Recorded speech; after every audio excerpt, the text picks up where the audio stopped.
सुप्रभात विद्यार्थियों। आप सबका स्नातक प्रथम वर्ष संस्कृत की कक्षा में पुनः स्वागत है।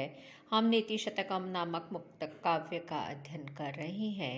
आज हम 46वां श्लोक पढ़ने जा रहे हैं। श्लोक इस प्रकार से है। परीक्षिणः कश्चित् स्पृहति यवानां प्रसृतये स पश्चात् सम्पूर्णः कलयति धरित्रीं तृण समाम् अतश्चानैकान्त्याद् गुरुलघुतया अर्थेषु धनिना मवस्था वस्तुनि प्रथयति च संकोचति च। यहाँ पे कवि भर्तृहरि कहना चाह रहे हैं कि समय के अनुसार प्रत्येक वस्तु का मूल्य घटता और बढ़ता है। अर्थ देखिए, परीक्षिणः यानी निर्धन, कश्चित् परीक्षिणः कोई निर्धन, स्पृहति अर्थात चाहता है। क्या चाहता है? यवानां प्रसृतये, जौ की मुट्ठी भर की चाह रखता है। कोई निर्धन व्यक्ति मुट्ठी भर जौ चाहता है। स पश्चात और वह बाद में, जब वह धनवान हो जाता है तब संपूर्ण कलयति धरित्रीं तृण समान, संपूर्ण पृथ्वी को, धरित्रीं अर्थात पृथ्वी को, तृण समान तिनके के समान, कलयति मानने लगता है, गिनता है। अतः च अनेकान्त्यात् गुरु लघुतया अर्थेषु धनीनाम अवस्था वस्तुनि प्रथयति च संकोचति च। इसलिए, अतः अर्थात इसलिए, अर्थेषु पदार्थों में, अनेकान्त्यात् स्थिरता नहीं होने से, गुरु लघुतया पदार्थों का भारी या हल्का होने से, धनीनाम अवस्था वस्तुनि धनिकों की दशा वस्तुओं को प्रथयति च संकोचति च बढ़ाती है और संकुचित करती है। इस संसार में वस्तु का कोई मूल्य नहीं है। व्यक्ति की अवस्था अथवा उसकी दृष्टि से ही वस्तु की महत्ता और उसकी तुच्छता बनती है। यहाँ कवि कह रहा है, कोई निर्धन व्यक्ति जब वह निर्धन होता है तो मुट्ठी भर जौ के लिए भी लालायित रहता है, और जब वही धनवान हो जाता है तो उसके लिए पूरी धरती तिनके के समान तुच्छ लगने लगती है। तो पदार्थों में स्थिरता नहीं होती, पदार्थों में अनियत रूप से छोटा बड़ापन होता रहता है, जिससे मानव की आवश्यकता पूर्ति होती है। वही वस्तु उसके लिए महत्वपूर्ण होती है, अन्य सभी वस्तु उसके लिए महत्वहीन हो जाती है। शिखरिणी छंद है, दीपक अलंकार है। यहाँ जौ आदि का संबंध व्यक्ति की अवस्था से बताया गया है, इसलिए दीपक अलंकार है। प्रसाद गुण है, वैदर्भी रीति है। अब आगे का श्लोक पढ़ते हैं। राजन दुदुक्षसि यदि क्षितिधेनुमेतां तेनाध्यवस्समेव लोकं ममों पुषान् तस्मिन्श्च सम्यग् निशां परिपोष्य माणे नानाफलैः फलति कल्पलतेव भूमि। प्रजापालन से राजाओं के सारे अभिष्ट पूरे होते हैं। इस बात को भर्तृहरि ने प्रस्तुत पद्य में कहा है।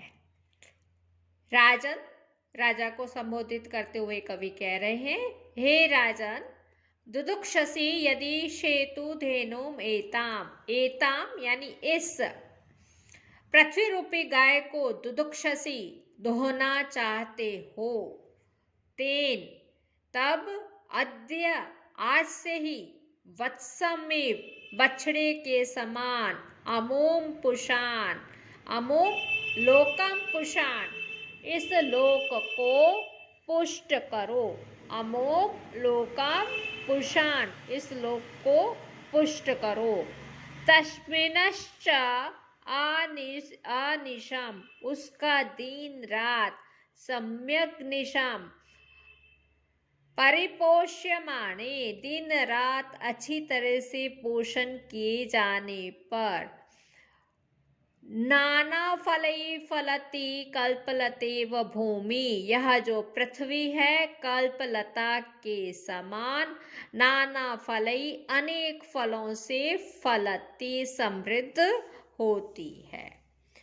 कवि राजा को संबोधित करते हुए कह रहे हैं, हे राजन, यदि तुम पृथ्वी रूपी गाय को दुहना चाहते हो तो बछड़े के समान जो ये प्रजा है उसका तुम पालन करो। इस प्रकार पृथ्वी से धन धान्य आदि दुहने हेतु आवश्यक है कि राजा अपनी प्रजा का पालन करे और प्रजा की कठिनाई को दूर करे, प्रजाजन सम्यक रूप से अपना अपना कार्य कर सके, प्रजा संपत्ति से युक्त होगी तो राजा को भी कर उपहार रूप में प्रदान करेगी। इस प्रकार यह भूमि कल्पलता के समान अनेक फल देने वाली हो जाएगी। प्रजापालन ही राजा के लिए सबसे अभिष्ट सिद्धिप्रद होता है, यह बात भर्तृहरि ने स्पष्ट की है। बसंत तिल का छंद है, रूपक अलंकार है, क्योंकि यहाँ पे क्षिति तथा धेनु में अभेद स्थापित किया गया है। और उपमा अलंकार रूपक है, उपमा अलंकार भी है। प्रजा की वत्स तथा पृथ्वी की कल्पलता के समान के साथ उपमा दी गई है। प्रसाद गुण है, वैदर्भी रीति है। आगे का श्लोक देखिए। सत्य आनृता च परुषा प्रियवादिनी च हिंसा दयालुरपि चार्थपरा वदान्या नित्यव्यया प्रचुरनीति धनागमा च वारांगनेव नृपनेतिर अनेक रूपा। यहाँ पे कवि भर्तृहरि ने राजनीति को वेश्या के समान प्रतिपादित किया है। प्रस्तुत पद्य में कह रहे हैं भर्तृहरि, सत्य असत्य, सत्य और असत्य, परुषा प्रियवादिनी चा, कठोर और प्रिय बोलने वाली, हिंसा दयालु रपी, कभी घातक है और कभी दयालु, च अर्थ परावदान्या, नित्य व्यया और नित्य ही व्यय करने वाली, प्रचुर नित्य धनागमा च, और नित्य ही प्रचुर धन कमाने वाली, नृप नीति अर्थात राजा की नीति, वारांगना एवं वेश्या के समान अनेक रूपा, अनेक रूप वाली होती है। कैसी है राजनीति उसके बारे में बताया है।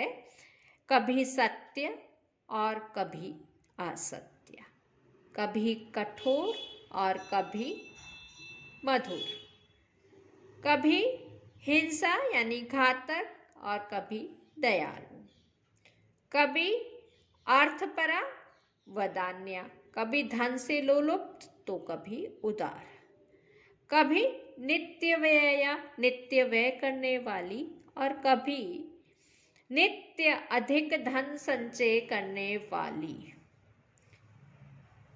इस प्रकार राजनीति नृपनीति वेश्या के समान, वारांगना एवं यानी वेश्या के समान अनेक रूप वाली होती है। यहाँ पे उपमा अलंकार है। राजनीति की उपमा वेश्या से दी गई है। राजनीति हमेशा एक समान नहीं रहती, वेश्या के समान ही वह विविध रूप वाली है। अलंकार इसलिए ही उपमा अलंकार है। प्रसाद गुण है, वैदर्भी रीति है। आगे का हम एक और श्लोक पढ़ लेते हैं। आज्ञा कीर्ति पालनम ब्राह्मणानां दानं भोगो मित्र संरक्षणं च येषामेते षड्गुणा न प्रवृत्ताः को अर्थस्तेषां पार्थिवो पार्श्वेन। कवि कहना चाह रहे हैं कि 6 गुणों से संपन्न राजा का ही आश्रय लेना चाहिए। राजा में ये 6 गुण होने चाहिए, ऐसे ही राजा के आश्रित रहना चाहिए। क्या है ये 6 गुण?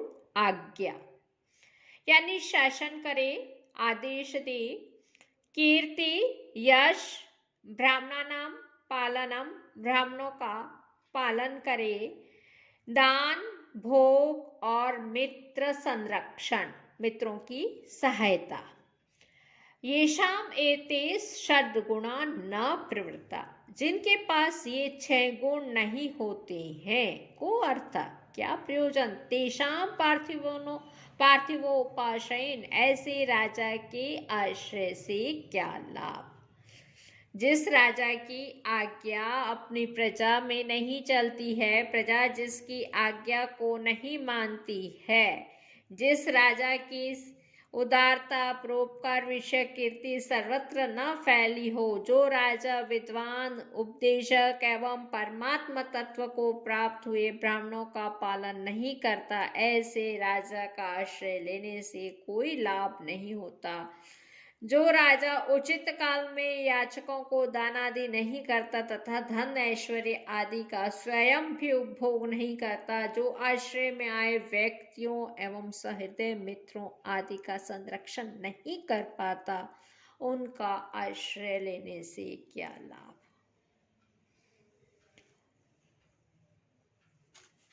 यहाँ पे वैधर्मी रीति है, प्रसाद गुण है, शालिनी छंद है और